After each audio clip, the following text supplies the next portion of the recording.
Kumusta sa lahat? Maligayang pagdating sa pag-aaral sa Aklat ng Mga Hukom. At ito ang aming ikatlong pag-aaral. At habang naghahanda ako para dito, natakot ako na baka ito na ang pangalawang beses na naririnig mo ang tungkol sa lahat ng mga Israelita. Ikaw ba? At yung tawa na yon ay parang nagpapatunay na ikaw nga. Pero hindi ko mapigilan dahil ang Biblia ang paulit-ulit na nag-uulit ng parehong mensahe sa mga hukom, kabanatang 1 at 2. Kaya mula sa simula, sa mga hukom kabanatang 1, nakita natin kung paano ito nagsisimula sa isang pahayag kung kailan ito nangyari pagkatapos ng kamatayan ni Josue. Pagkamatay ni Josue, nakita natin ang bahay ni Lot.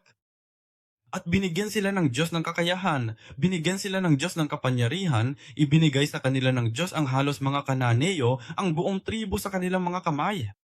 Ngunit lumabas sila, nagsimulang maglaban at napalo nila ang mga Kanaanita noong henerasyong iyon, isang henerasyon na ang nakalilipas. Sobrang takot ang mga tao noon, di ba? At hindi nila sila natatalo. Gayunpaman, ang problema ay hindi sila nagpatuloy. Hindi nila natapos ang trabaho. Hindi nila tuluyang pinalayas ang mga naninirahan sa bawat rehiyon at bawat tribo. Kaya sa pagtatapos ng Kabanata 1, ito ay isang pag-uulit. Tulad ng hindi nila sinakop ang nayong iyon o ang lugar na iyon. At pagtatapos ay nagpatuloy ito paulit-ulit. Nagpumilit ang mga Kananeo na manirahan sa lupaing iyon at hindi nila sila lubusang pinalayas. Hindi nila sila lubusang pinalayas. Kaya't ang mga Kananeo ay nanirahan sa ganito at ganun kasama nila. At saka namin nakita kung paano nagbago yung mga may-ari. Dapat sana ay mga Israelita, bawat tribo. Ang pag-angkin at ang rehiyong iyon ay magiging tribo. Ang rehiyon para sa tribo ni Aser. Rehiyon para sa tribo ni Dan. Pero kalaunan, sinasabi nito sa atin na ang may-ari ng lupain ay ang mga Kanaanita pa rin. At ngayon, ang mga Israelita ay tila naninirahan kasama nila. Kaya nagsimula ito, iniingatan ng Diyos ang mga lupain ng mga Israelita. Sila ang dapat na kumuha ng lupain, ang kinin ito at maging may-ari, maging mga naninirahan sa lupain. Pero dahil hindi nila ito tuluyang naitulak palabas, unti-unti itong bumaliktad. At kaya kalaunan ay naging, ang mga Israelita ay naninirahan kasama nila. At ngayon, pagkatapos niyan, ang mga Kananeo naman ang nagtatatag ng mga hangganan. Kaya habang iniisip namin iyon, gayon din, kasabay ng ating buhay, gaya ng pagpupuri sa atin ng Diyos at pagbibigay sa atin ng kapangyarihan, mapagtagumpayan ang ating mga kasalanan sa pamamagitan ng dugo ni Hesukristo. At binigyan niya tayo ng kapangyarihang angkinin ang iba't ibang rehiyon at aspeto ng ating buhay. At gawin ninyong si Jesus ang Panginoon at Guro rito. Pero kapag nakakita tayo ng mga lupain na bakal, kapag nakakita tayong sa sobrang dami ng tao, kapag napakaraming bagay ang nakikita namin, humihinto kami. Sabi namin, tama na ito, sapat na. Nagsisi na ako sa ngayon at sapat na yon. Ang dami ko nang nagawa at sapat na ito. Naglilingkod ako sa isang departamento sa simbahan, sapat na yon. Nagsisimba ako tuwing linggo, sapat na yan. At kaya gumawa kami ng mga kompromiso. At sa huli, sa halip na tayo ang maging taga-kontrol, sa halip na si Jesus ang maging guro at Panginoon, sila ang nagiging guro at Panginoon sa ibabaw. At ang estratehiya ni Satanas, hinahayaan niya tayong isipin na tayo ang may kontrol, ngunit hindi niya nagagawa ang kanyang estratehiya. Versikulo 27, Kabanata 1, versikulo 27, sinabi namin, kaya't ang mga Kananeo ay nagpumilit na manirahan sa lupain iyon. Sabi ni Satanas, iwan mo kami. Mag-iwan ka lang ng isang bini ng pagsuway, kahit isang maliit na bagay. Meron kang 99 at iwan mo sa akin ng isa. At sa tingin namin ay ligtas yon. Siyam laban sa isa at hindi ito nakakatakot. Hindi ito lumalabag sa atin, sa ating buhay. Pero kalaunan, lumaki rin iyon. Lumalaki ang damo upang kainin ang mga puting butil at butil. At kaya ngayon ay dumako tayo sa Genesis Kabanatang 2. At nakapag-aral na tayo ng kaunti tungkol sa mga hukom 2, mga talata 1 hanggang 5. Ngunit pag-iisipan natin itong muli dahil ang mga hukom 2 ay karaniwang inuulit ang parehong punto sa ibang pananaw. Kaya nagsisimula ito sa pagsasabing, ngayon ang anghel ng Panginoon ay umahon mula sa Gilgal. Alam natin na nauulit lang ito dahil sa Hukom Kabanata 1, talata 1, nagsisimula ito sa pagkamatay ni Josue, tama ba? Halika na sa mga hurado. Kabanata 2, talata 7. Sinasabi nito, ang bayan ay naglingkod sa Panginoon sa lahat ng mga araw ni Josue at sa lahat ng mga araw ng mga matatandang naglingkod kay Josue at nakita nila ang lahat ng dakilang gawa ng Panginoon na kanyang ginawa para sa Israel. Pagkatapos, si Josue, na anak ni Nun, na lingkod ng Panginoon, ay namatay sa edad na 110, kaya inuulit nito ang kwento tungkol sa pagkamatay ni Joshua.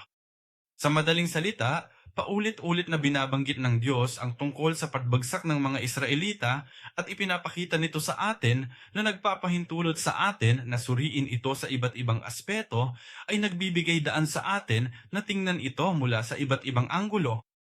Para suriin ang kulay ng kasalanan, kung paano pumapasok at nananatili ang kasalanan at nagiging sanhi ng pagbagsak ng Israel o ng bayan ng Diyos. Sa pamamagitan ng mga hukom, sinisikap naming suriin ang buhay ng bawat isa sa amin. Gaano ba karami ang kasalanan? Gaano pa ba karami ang rebellion sa ating buhay? At kaya, umaasa ako na simula sa susunod na linggo, susubukan naming harapin ang mismong mga hukom simula sa amin, sa Neon. Ano? Hanggang ngayon, patuloy nating makikita ang pag-uulit at muling pagbabagong buhay kung paano bumagsak ang mga Israelita na naninirahan doon sa tinatawag na lupang pangako, ang lupain ng Kanaan. Pumasok sila sa Dreamland, di ba? Natatandaan mo? Mula sa Ehipto. At pagkatapos ay 40 taon, matagal na nilang inaasam na dumating ang araw na ito. At dapat sana ay maging isang buhay paraiso ito, hindi ba? Ito ang Canaan, itong lupain na may pinakamababang pagmamalaki. Pero pagkatapos nilang dumating, hindi ito tumagal ng 1 taon. Pagkatapos nilang tumira, hindi umabot ng 1 taon para tuluyan na silang mawalan nito. Tuluyang mawalan ng mga biyaya at mahulog sa katiwalian. Kaya naman, pag-iisipan nating mabuti ang unang 10 talata ng buong kabanata, ang 2 kabanata. Nagsisimula ang bahaging ito sa pagdating ng anghel ng Panginoon sa kanila doon sa lugar ng Bochim. At ang anghel ay nagmula sa Gilgal, sa Bochim, kung saan naroon ang mga Israelita. At ganito ito nagsisimula, Kabanata 2, talata 1. Ngayon, ang anghel ng Panginoon ay umahon mula sa Georgia patungong Holocene at sinabi niya, dinala kita mula sa Ehipto at dinala kayo sa lupaing aking isinumpa sa inyong mga ninuno. At sinabi, hindi ko kailanman sisirain ang aking tipan sa iyo. Tungkol naman sa inyo, huwag kayong makikipagtipan sa mga naninirahan sa lupaing ito. Okay? Magandang araw! Okay? Igigiba ninyo ang kanilang mga altar. Ginawa nga nila, ngunit hindi ninyo ako sinunod. At ano itong ginawa mo? Kaya't sinabi ko rin, hindi ko sila palalayasin sa harap ninyo, kundi sila'y magiging parang mga tinik sa inyong tagiliran at ang kanilang mga Diyos ay magiging isang bitag sa inyo. Ngunit ang anghel ng Panginoon ay nagsalita ng kanyang mga salita sa lahat ng mga anak ni Israel at inilakas ng mga tao ang kanilang mga tinig at umiyak.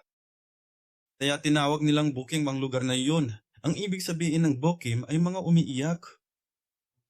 Kaya tinawag nilang Bokim ang lugar na iyon. at hindi kailanmang magiging sakripisyo para sa mundo. Naranasan mo na ba ang isang punto o pagkakataon sa buhay mo na talagang pinagsisihan mo ang isang bagay? Ano ba dapat ang ginawa ko nito? Hindi ko dapat ginawa to, dapat binago ko yon. Alam mo, hinihiling mo na sana ang panulat mo. Kung wala kang pinagsisihan sa buhay mo, sige, lahat naman tayo ay pinagsisihan na. Mayroon ka bang pinagsisisihan ngayong araw? May mga pagkakataong pinagsisisihan natin. Dapat pala ginawa ko yun. Ang problema, sa tuwing nagsisisi tayo, may pinagsisisihan tayo sa nakaraan. Lagi nating sinasabi, dapat ginawa ko na noon. Perpekto yan. Pero sa atin, lagi ko sinasabi, dapat ginawa ko na iyon. Dapat pala noon pa ako nagbago. Pero kahit kailan, hindi ko na naisip ang pagbabago ngayon.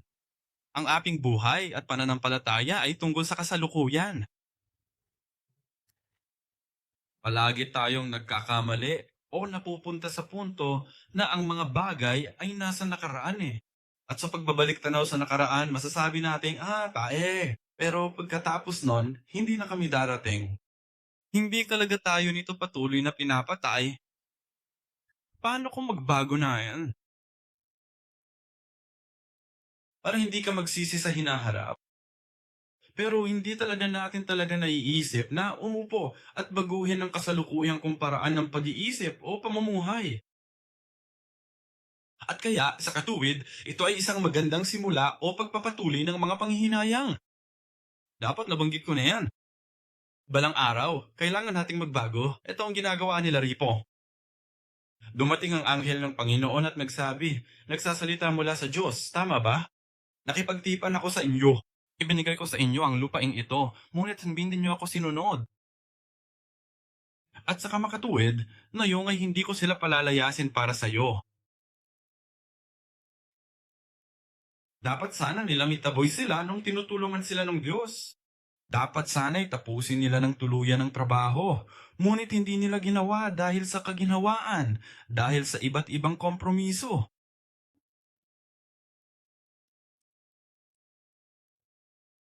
Kaya nang marinig nila iyon, umiyak sila. Kung ang Diyos o ang anghel ng Panginoon ay darating sa iyo ngayong gabi, sa iyong panaginip o literal at sabihin sa iyo na mali ang ginawa mo, ngulit sinabi ko sa iyo na huwag mong gawin, mula sa oras na ito, ako'y sasayo, pagpapalain kita. Gusto mo ba? Ang plato ba na iyon, ang kama na iyon, o ang bahay na iyon kung saan ka natutulog, ang magiging hari? Iyak ba tayo na parang bayu? O tuluyan na ba natin nakalimutan ang ating mga emosyon at konsensya? Hindi ba tayo matatakot? At kaya ang mga taong ito ay umiyak, umiyak! Minsan ay tahimik tayong nakatipig sa oras ng pagpupuri o pananalangin. Humingi ng tawad sa Diyos at magsisi. Kaya tingnan natin ang kanilang ginawa. Kaya tinawag nilang Boke ang lugar na iyon at doon sila naghaim sa Panginoon. Mabuti naman, tama. Dapat maganda, di ba? Muy. Ano kaya ang kanilang aksyon pagkatapos nito? Basahin natin ngayon mula sa ika-6 na talata.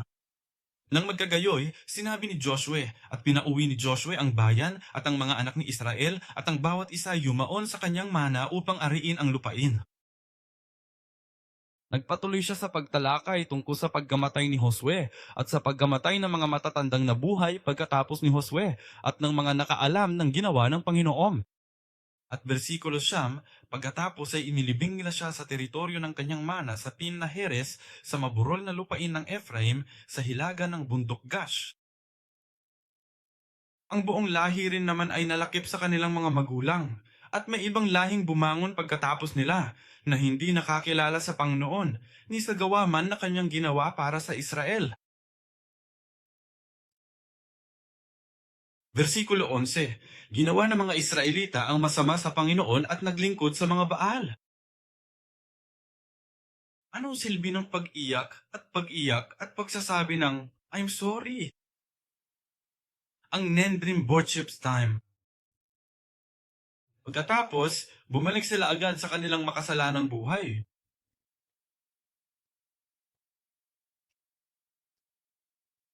At ito ay parang isang imahe ng nakakalungkot sabihin, tayo, ang aking sarili, o maging ang mga Kristiyano ngayon. Ang anghel ng Panginoon ay dumating mula sa Gilgal. Ang Gilgal ay ang lugar kung saan sinabi ng Diyos, ang iyong mga kasalanan ay napapawi. Natanggal na ang kahihiyang mo. At ngayon, bago ka na, malinis ka na, at papasok ka na. Malapit na silang tumawid sa Ilog Jordan. At sila'y tumawid sa Ilog Jordan at nakarating sa Gilgal. Ang anghel ng Panginoon ay dumating din kay Josue na nagsasabi, iyong sasakupin ang lupaing ito. Ibibigay ko ito sa iyo. Ibinibigay ko sa iyo ang tipang ito. At ang anghel na iyon ay darating. Ang parehong anghel ay darating. Para ipaalala sa kanila, tandaan, nangako tayo. Tandaan mo, sinabi mong gagawin mo ito. Anong klaseng mga pangako ang ginawa natin? Sinabi ng Diyos, ako'y sasamahan mo. Gayunpaman, kasama ninyo pa rin ako, pero sumuway kayo. Tingnan mong nagawa mo. Ano ba itong ginawa mo? Kaya tunay na pagsisisi sa ganitong sitwasyon. Anong magiging tunay na pagsisisi? Ano ang dapat nilang ginawa? Ayon, umiyak sila, sinamba nila ang Diyos. At pagkatapos nil, anong pagsisisi? Sa Hebreo, ang pagsisisi ay teshuva. Ang ibig sabihin nito ay lumimon. Ang tshuva ay pagtalikod, pagbabalik, pagtalikod. Ang ibig sabihin ng teshuva ay umiikot pabalik. Bueno, kung mali ang iyong tinatahak na daan, sinabi sa iyo ng Diyos. Kung mali ang iyong tinatahak na daan, ako. Lumnon! At magbalik loob. Ito ang metanoia sa Griego, kung saan ang meta ay pagbabago. Nag-iisip si Noya. Baguhin mo ang iyong pag-iisip. Baguhin mo ang paraan ng pagbibigay mo ng iyong filosofiya, ng iyong mga paniniwala. Kung mali, sinasabi ng Diyos na mali. Baguhin mo. Anong dapat sana nilang ginawa para sa tunay na pagsisisi, para sa ganap na pagsisisi? Nagkaroon sila ng unang bahagi ng pagsisisi, ang pag-iiyak at pagsamba. Ngunit ang pagsisising iyon ay hindi naging ganap dahil hindi ito nagpatuloy sa buong buhay nila. Anong dapat sana nilang naging pagsisisi? Palayasin ang kuweba mula sa pagkakatapon. Gawin ang bagay na hindi nila ginawa. Gawin mo yung bagay na sinabi ng Diyos na hindi mo pa nagawa. Ngayon, isipin natin kung paano rin tayo makapagsisi. Ayaw ng mga Kristiyano ayon ang salita niyan, di ba? Mga pastor na nagsasabi sa kanila, kailangan nilang magsisi. At sasabihin nila sa mga pastor, kailangan mong magsisi.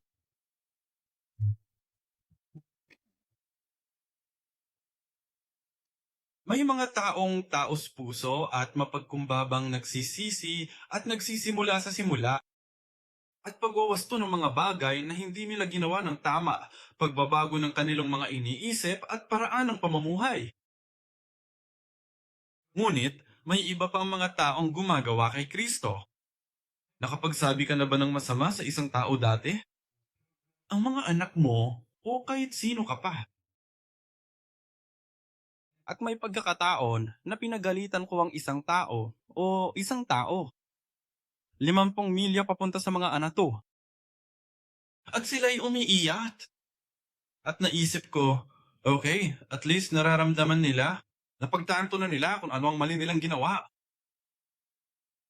Pero kalaunan ay napagtanto ko na hindi pala sila umiiyak dahil umiiyak sila, kundi dahil nalungkot sila sa ginawa nila. Umiiyak sila dahil sinigawan ko sila. Umiiyak sila dahil galit sila sa akin. Umiiyak sila. Minsan, may mga taong napagtatanto natin na ang mga bagay na hindi dapat maging tama at iniiyakan nila ang mga mali, na iniiyakan nila dahil kinasusuklaman nila ang kanilang sarili. Minsan tayo ay nagsisisi at umiiyak. Dahil, para sa akin, ang mga bagay na kailangan kong tagdaanan, Dahil sa lalaking iyon o sa taong iyon.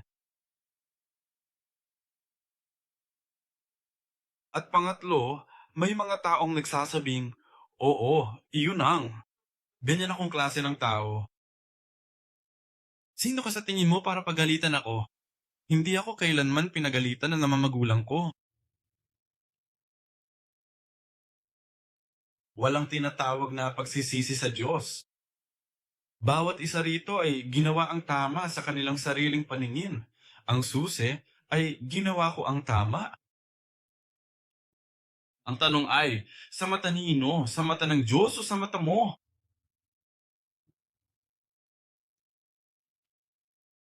Umiiyak ba tayo ngayon?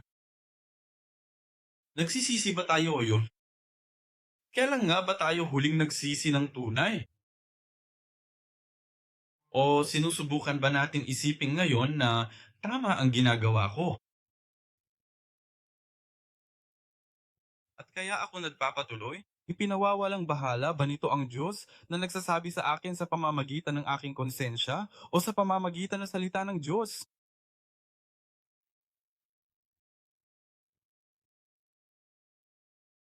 Ang mali ng ginagawa ko. Naniniwala ako na ang nakita natin sa aklat ng mga hukom, hindi ko alam kung ganun din ang nangyayari sa'yo. Pero ganun din ang nangyayari sa akin. Parang sinasabi nito na bumalik ako at mag-isip. Huwag mong isipin na naniniwala ka na kay Jesus sa loob ng 20, 30 taon at isa kang pastor. Isipin mong nagsisimula ka ng isang bagong buhay bilang Kristiyano. Ngunit ikaw ay nasa lupain ng Kainaan, isang sariwang lupain na ibinigay sa iyo ng Diyos. At kung magsisimula kang muli sa simula, paano ka tunay na maniniwala? Napapaisip talaga ako ng malalim dahil dito. At talaga namang totoong-totoo ito sa atin. Pinapaisip ako muli ang pagiging pastor o ang pagiging isang tunay na Kristiyano. Naniniwala ka ba talaga? Kailan ka huling nagsisi ng tunay sa harap ng Diyos? Hindi ko tinutukoy ang pag-iyak at pagiging madrama at lahat ng iyon.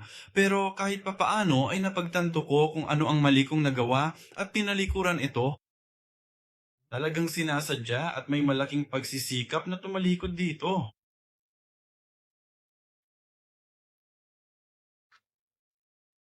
Pero hindi nila ginawa. Kaya, pagkamatay ni Josue at ng kanyang bayan, isa na namang henerasyon ang sumulpot. Isa na namang henerasyon na hindi nakakakilala sa Diyos o sa kanyang mga ginagawa. Ito ang 2 Timoteo 2, talata 10. Ang buong lahi rin naman ay nalakip sa kanilang mga magulang at may ibang lahing bumangon pagkatapos nila na hindi nakakakilala sa Panginoon ni sa gawang kanyang ginawa para sa Israel. Ang ibang henerasyong ito ay hindi lamang isang susunod na henerasyon o isang kakaibang henerasyon. Ang salitang ito, ang isa pa, ay may ibang katangian. Ibang henerasyon na yan. May kakaiba. Isa pa yan. Iba-iba ito sa kalidad, sa espiritualidad, at iba pa. Anong naging sanhi ng pagkakaiba? Hindi nila kilala ang Panginoon. Iba ang pagkakakilala sa Panginoon. Malamang pareho lang din ang pagsisimba linggo-linggo. Pinatawag nila ang kanilang sarili na Kristiyano kapag pinupunaan nila ang aplikasyon. Ano ang relihiyon mo? Kristiyano. Malamang pareho lang. Mga magulang at mga anak. Ang naunang henerasyon at ang susunod na henerasyon, isa na namang henerasyon. Itinuring nila ang kanilang sarili na mga Israelita. Sila ang nagsagawa ng lingguhan, araw-araw na pagsamba at paghahain. Gayunpaman, ibang henerasyon ito. Ibang henerasyon na yan. Bakit? Hindi nila alam. Ilan sa atin ang tunay na nakakakilala sa Panginoon? Masasabi ba nating mayroon akong personal na relasyon sa Diyos kay Jesus? Totoo ba siya? Naniniwala ba tayo kay Jesus na ibinahagi sa akin ng aking mga magulang? Ang yada na ito, ang salitang yada, ay hindi lamang kaalaman, pag-alam. Hindi lang basta pag-unawa sa isang bagay mula sa pagbabasa nito. Ito ang parehong salita na ginagamit para sa pagkakaroon ng personal, relasyong mag-asawa. Ito ay tungkol sa matalik na relasyon na nakakamit. Hindi lamang sa pamamagitan ng pagbabahagi ng gawain, kundi pati na rin sa pamamagitan ng pakikialam ng Diyos sa kanilang buhay. Nagdarasal para sa isang bagay at sinasagot ng Diyos na ang Diyos ay totoo sa kanilang buhay. Alam mo, meron kaming kultura at tradisyon ng pagbisita sa mga tahanan bawat taon sa Korea, sa aming pangunahing simbahan. Ikaw? Sa simula ng bawat taon, nakasanayan naming bumisita sa pagitan ng 120 hanggang 200 na mga tahanan. At naririnig natin ang kanilang mga kahilingan sa panalangin at ibinabahagi ang salita at ipinagdarasal sila. At alam mo ba na ang isa sa mga pinakasikat at pinakakaraniwang kahilingan sa panalangin ay, at sa tingin ko, ganoon din sa buong mundo, mga karaniwang kahilingan sa panalangin. At maraming beses, taon-taon, pumupunta ako at kadalasan ay ang mas lumang henerasyon. Kailangan niya akong ipanalangin para sa anak kong lalaki, anak kong babae. Ang matagumpay ay isang magandang trabaho, magandang trabaho. Mabuti, mabait na pamilya, magandang pinag-aralan. At napakabait na Mek. Sabi ko, ano kaya ang problema? Bakit mo siya kailangan ipagdasal? Ayaw na niyang pumunta sa simbahan. Dati siyang napakagaling. Napakabuti naming mga miyembro ng simbahan noon. Dati kaming miyembro ng Sunday School Choir.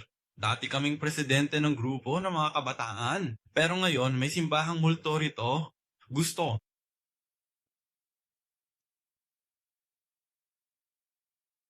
Mas gusto mo bang hindi ganun ka-successful?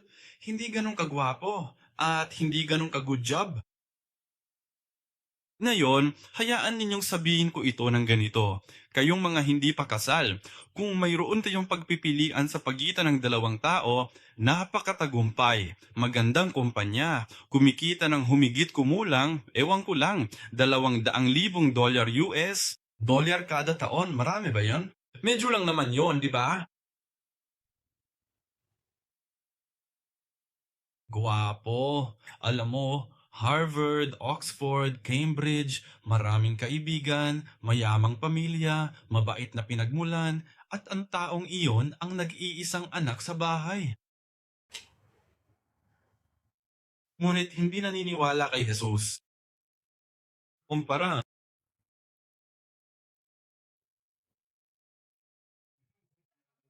itong isa pang lalaking nagsisimba at tunay na nagmamahal kay Jesus. Alin ang mas mainam? At patuloy na binibigyang diin ng mga magulang, pero isa siyang napakabuting anak. Napakabait na lalaki. Kristiyano ba ang taong iyon o hindi? Maliligtas ba ang taong ilon? Ang problema? Ano ang problema rito? At kung gusto mong pag-usapan ko ang nakaraan, dati siyang presidente ng grupo ng mga kabataan. Dati siyang napakagaling at kabisado niya ang lahat ng mga bagay na ito sa Sunday School. Pero ngayon, kahit papaano, hindi na niya ako pakikinggan. Saan nangyari ang paklakabiguri ko? Kaya tinanong ko sila, ano sa tingin ninyo ang problema? Pamilang sa kanila. Medyo maganda naman ang naging tugon. Ang ilan sa kanila ay hindi alam. Kaya nga nakipag-usap ako o nakipag-usap sa mga anak na lalaki at babae na iyon.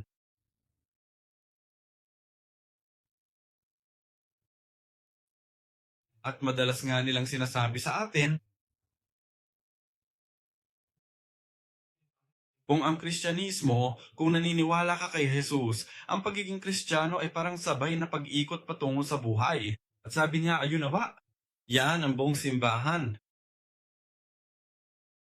Dahil pinipilit nila tayong magsimba, pinag-uusapan nila ang tungkol sa Diyos, pinag-uusapan nila ang lahat ng mga bagay na ito at lahat ng kaalaman. Pero tayo ang nakakakita sa kanila kung paano sila kumikilos at kung ano ang kanilang pinag-uusapan at kung sino. Ang daming pagkukunwari. Sinasabihan nila kaming magsimba, pero pag uwi nila galing simbahan, nagrereklamo sila tungkol sa simbahan, pastor ng simbahan, at iba pang mga tao sa simbahan. Sabi nila, magbasa tayo ng Biblia, pero hindi naman sila sumusunod dito. At ang mga magulang ko ang nagsabi sa amin na hindi na lang kami magsimba para makapag-aral ako. Dahil mahalaga ang mga marka ko. Dahil mas mahalaga ang leksyon ko sa piano. Dahil mas mahalaga ang leksyon ko sa English at Chinese. At hindi nila tayo sinasabihang magsimba. Itinuro nila sa amin na ang lahat ng iba pang mga bagay na ito ay mas mahalaga. Kailangan nating tanungin ng ating mga sarili, ano nga bang itinuturo natin sa ating mga anak? Dahil isa na namang henerasyon ito, hindi lang natin masisisi ang henerasyong iyon, kundi ang nakaraang henerasyon din ang nabigong ipasa ito sa susunod na henerasyon. Sinabi sa kanya ng Diyos, Exodo 12, talata 24 to 27,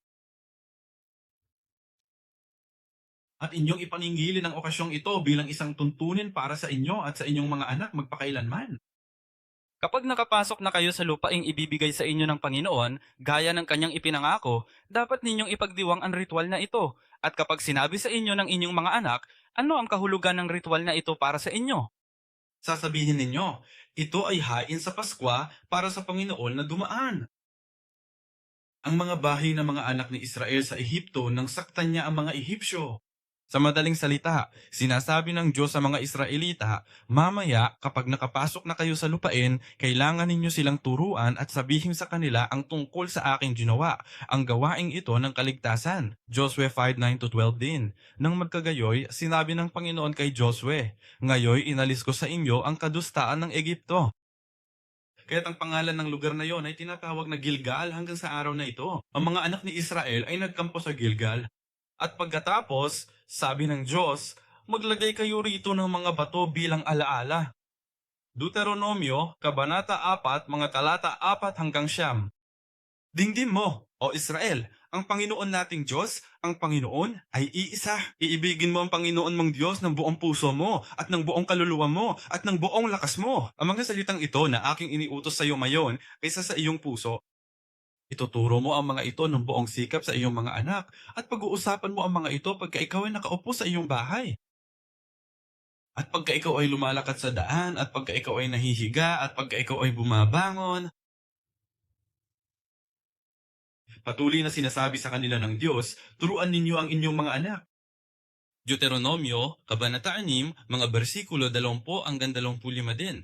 Pagkatatanungin ka ng iyong anak sa panahong darating na sasabihin anong kahulugan ng patutuo at ng mga palatuntunan at ng mga kahatulan na iniutos sa inyo ng Panginoon nating Diyos. Kung magkagayoy sasabihin mo sa iyong anak, kami ay naging mga alipin ni Faraon, Ehipto at iba pa. Hindi ko sinabi sa kanila kung anong dapat sabihin sa kanila.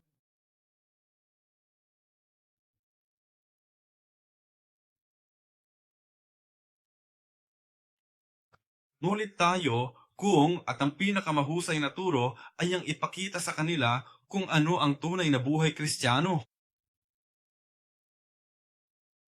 Ngunit kung ipinapakita natin sa ating mga anak ang ating mga mukha at ang ating buhay na magkaiba sa simbahan kumpara sa tahanan, ano ang matututunan nila? At iyan ang isa sa mga dahilan kung bakit ang Kristyanismo ay lumiliit, bumababa. Bakit hindi na nagsisimba ang mga kabataan ngayon? At kung sa tingin mo, kung itinuturing mo ang iyong sarili na bata pa, ang pangalawang henerasyon, ang ikatlong henerasyon, huwag nating itong gawing dahilan kung bakit hindi tayo dapat magsimba. Kahit papaano ay makakapagsimula tayong muli. At ganito, nagsimula ang panahon ng mga Jepte, versikulo 11. Ang mga anak ni Israel ay gumawa ng kasamaan sa paningin ng Panginoon at naglingkod sa mga labanan. At dito nagtatapos. Sa pinakadulo ng panahon ng mga Jepte, 1 Samuel 3, mga talata 1 to 3. Ngayon, ang batang si Samuel ay naglilingkod sa Panginoon sa harap ni Eli. At ang salita ng Panginoon ay bihira ng mga araw na yun. Bihira ang mga pangitain.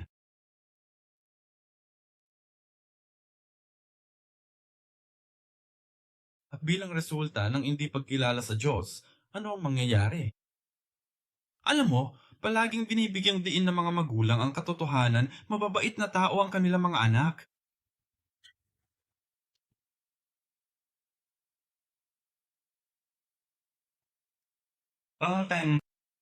Kaya ba ganito kaganda ang magiging resulta niyan kay Jesus? Well, sa versikulo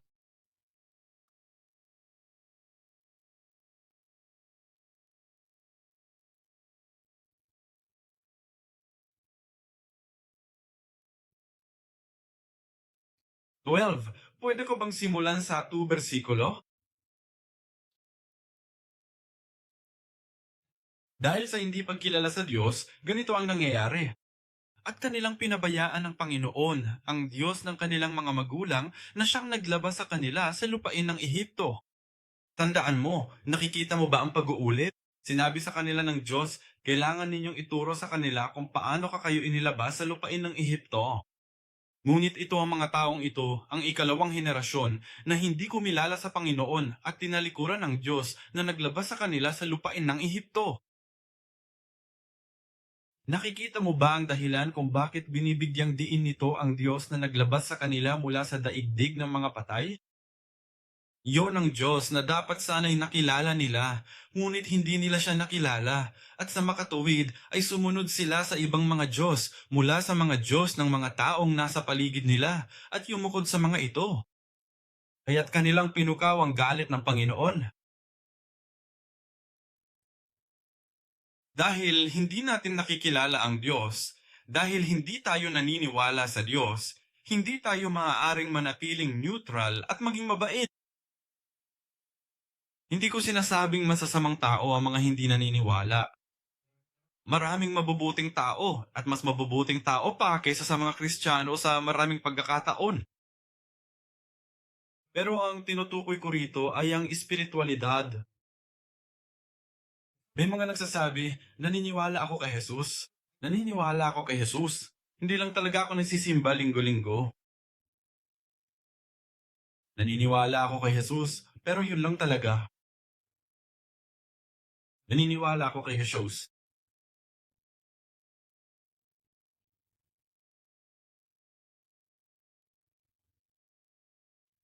At iyan ang ginagawa ng mga Israelita.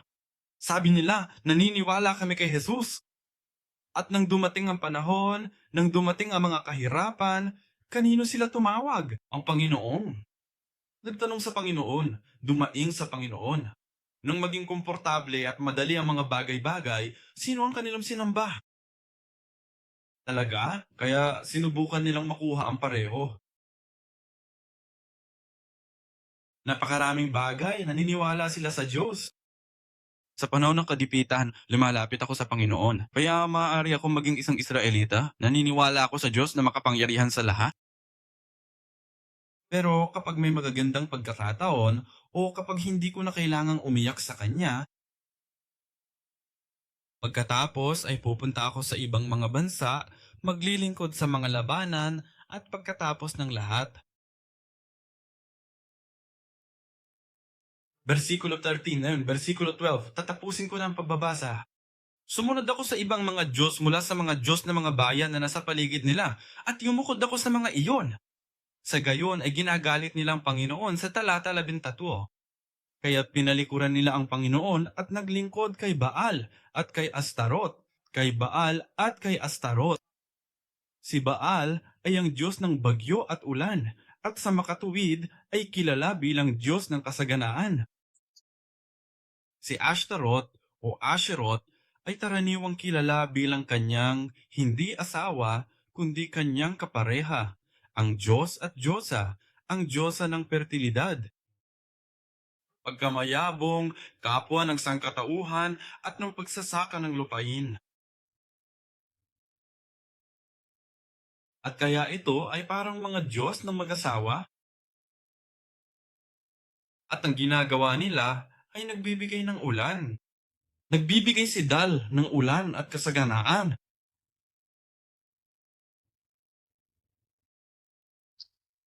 Kaya't sila'y dumadaing sa Diyos sa panahon ng kabagabagan. Ngunit sa ibang mga pagkakataon, pumupunta sila kina Baal at Esterot. Ngayon, kapag dumating ang ulan at maganda ang ani, sinong kanilang pasasalamatan? Sinong sasabihin nilang salamat? Kanino nila bibigyan ng kredito? Tandaan, sinabi ng Diyos bago pa sila tumawid sa ilog Jordan sa Deuteronomio 11, mga versikulo 9 at 10 at 8 hanggang 12.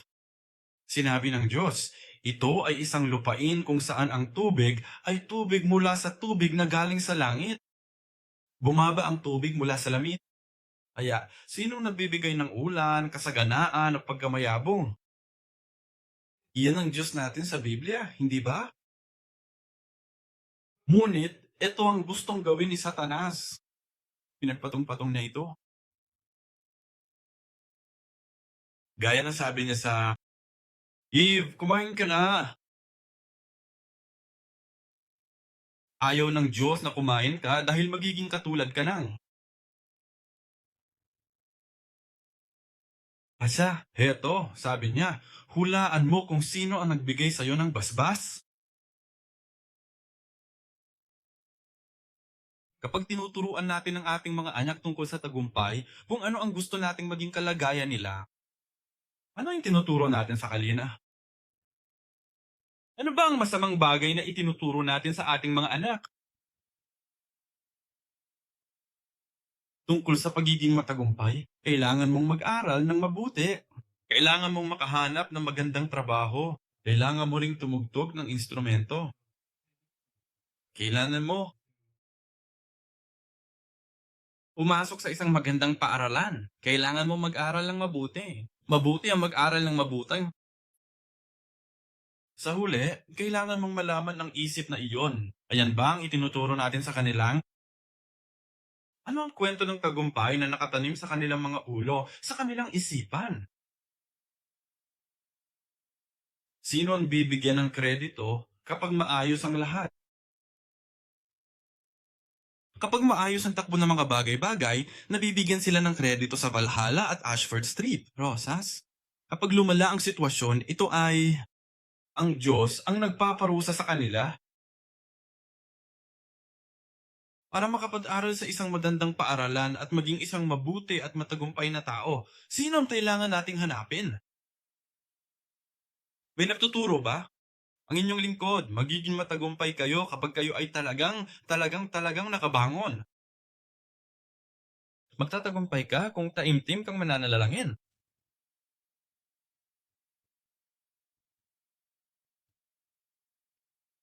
Gusto ko maging matagumpay ka sa pamilya, magkaroon ng maraming pera at manalangin sa Diyos. Magtatagumpay ka kung mag-aaral ka ng mabuti at manalangin sa Diyos. Kung gayon, meron kang pareho kung sakali. Maglingkod sa Diyos at maglingkod sa Diyos. Sa tingin namin ay medyo nakakabaliw at nakakatawa kung paano kumilos ng ganon ang mga Israelita. Ngunit ang Bibliang ito ay ibinigay sa amin para sa isang dahilan upang mabasa namin at mapagtanto na iyon ang aming ginagawa. Malaki ang ginagastos natin sa pagtuturo sa ating mga anak, pagpapadala sa kanila sa matrikula, at pagkuha ng mga guro para magturo sa kanila. Magkano ang ibabayad mo para sa mga yan? Malaki-laki rin ang babayaran ko. Para sa mga anak ko, ngunit mayroon ba mabuhay para sa guro ng pagtuturo sa Biblia? At magbabayad ng mga $50 kada oras para turuan sila ng Biblia? Bakit hindi? Bakit hindi? Hindi ko sinasabing kailangan nilang turuan sila ng Biblia. Hindi ko sila tutuluan. Yan ang sinasabi, oh. Hindi naman sa gusto ko silang turuan. Gusto ko silang turuan para sa pera. Bakit hindi? Dahil wala silang nakikitang halaga doon. Gusto ko silang ipadala sa simbahan minsan sa isang linggo. Nag-aaral naman sila araw-araw. Isimba ko na lang sila linggo-linggo, sapat na iyon para matuto. Kada linggo. Kumusta ang araw-araw na klase at extra lessons nila? Papuntahin ko na lang sila sa simbahan minsan sa isang linggo. At kung sapat na iyon, matuto sila. Magbabayad ka ng dagdag para ipadala ang mga ito sa bangkay, paaralan, bita. Ano naman ang dagdag na ipapadala sa kanila? Malakas ang dating? Para sa kaharian ng Diyos. Paano natin tinuturuan ng ating mga anak? Sa tingin ko, nabubuhay tayo at tinuturuan ng ating mga anak kung paano magkaroon ng dalawang Diyos, kung paano parangalan si Baal at ang Diyos ng sabay. Ngunit sabi ng Diyos at ng anghel ngayon, hindi mo makukuha ang dalawa. Wala kang pagpipilian. Arang may asawa at babae. Isang mananampalataya.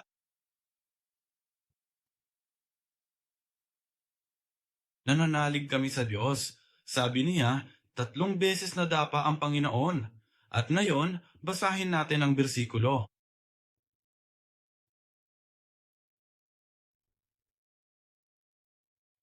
13.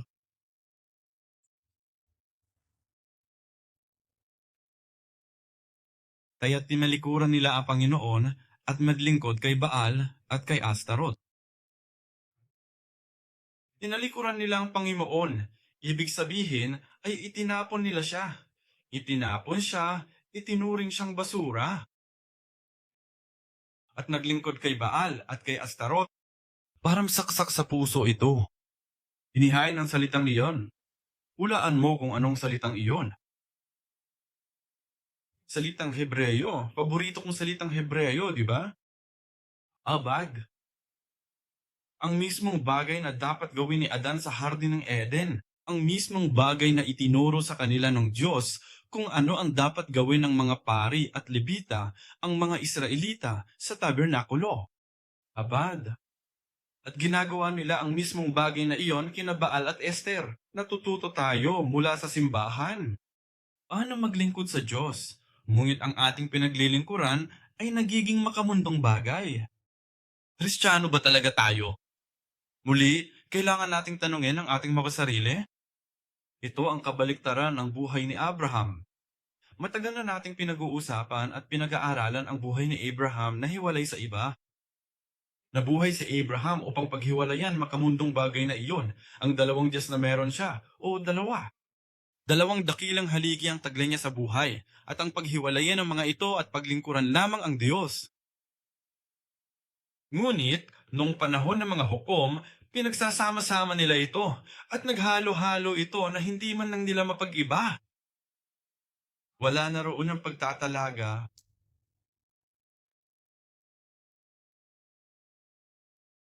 Kaya isipin natin ang dalawang Panginoon sa ating buhay.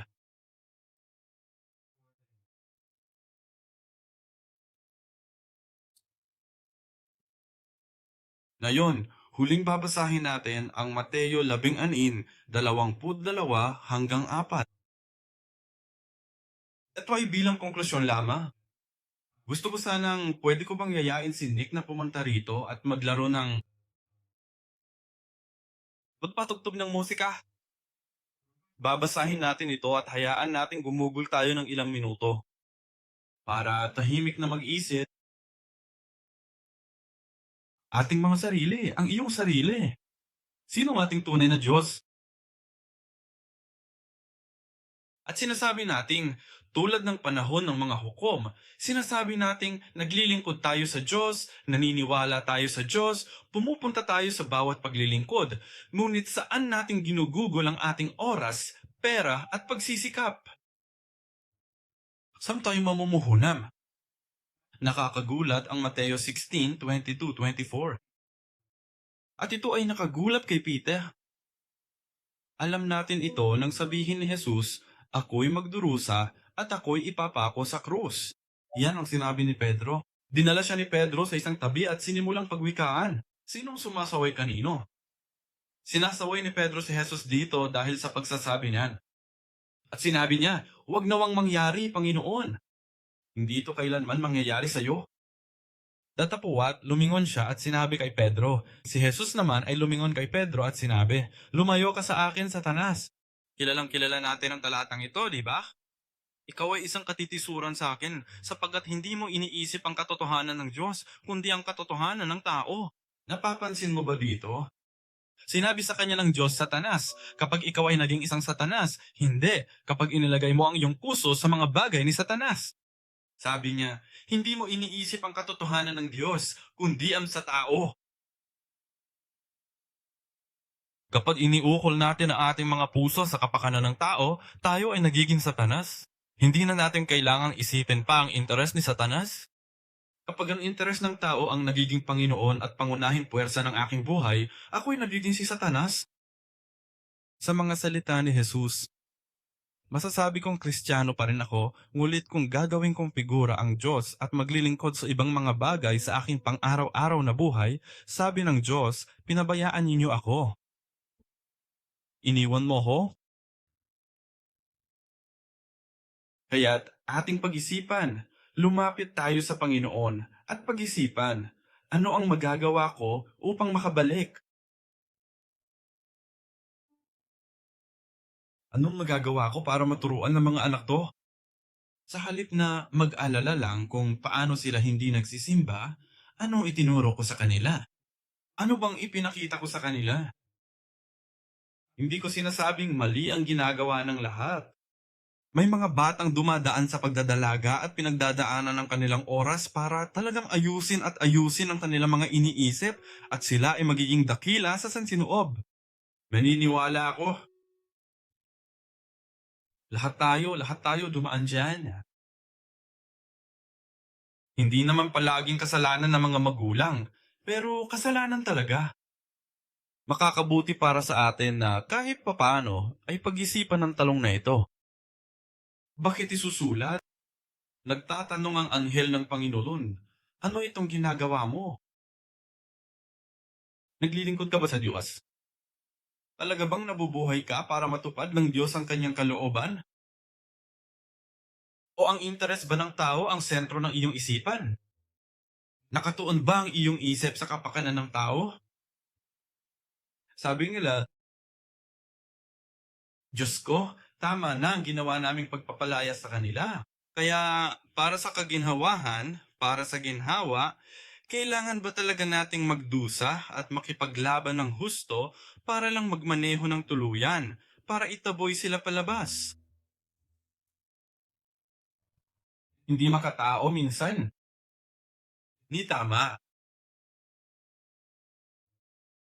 At kung minsan ay sinusubukan natong sawain ng Diyos, tulad ng ginawa ni Pedro.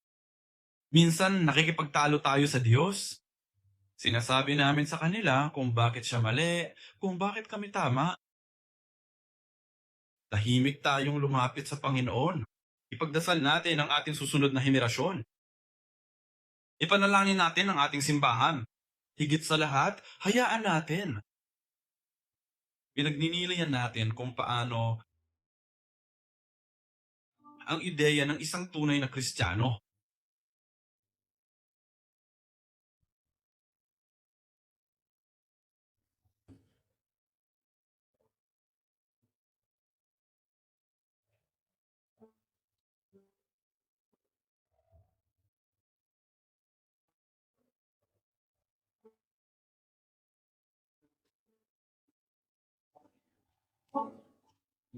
Ito,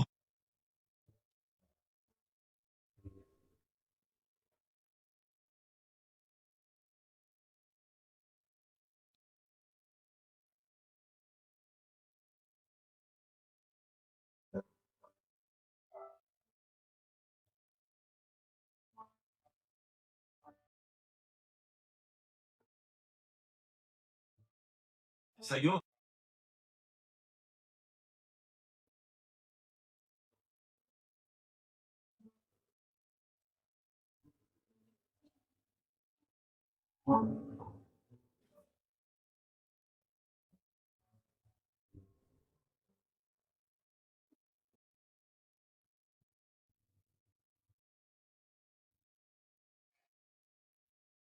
Ama, mahal ka namin at nais naming sundin ang iyong mga pamamaraan. Pero minsan, dahil hindi natin alam, minsan dahil masyado tayong abala sa buhay na ating ginagalawan.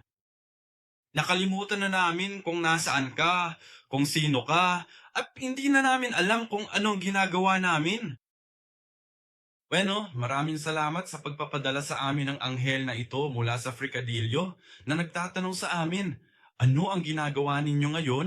Maraming salamat sa pagbibigay sa amin ng pagkakataong ito upang maibalik namin ito sa aming sariling buhay kristyano. Habang kami ay naglalakad at pumupunta sa simbahan at sumasamba sa iyo. Ama, tulungan mo po akong maging isang dalisay na sakripisyo na inialay sa iyo. Hindi isang pagkukunwari, hindi lamang sa anyo, hindi isang gawaing pansarili at makasariling kapakinabangan.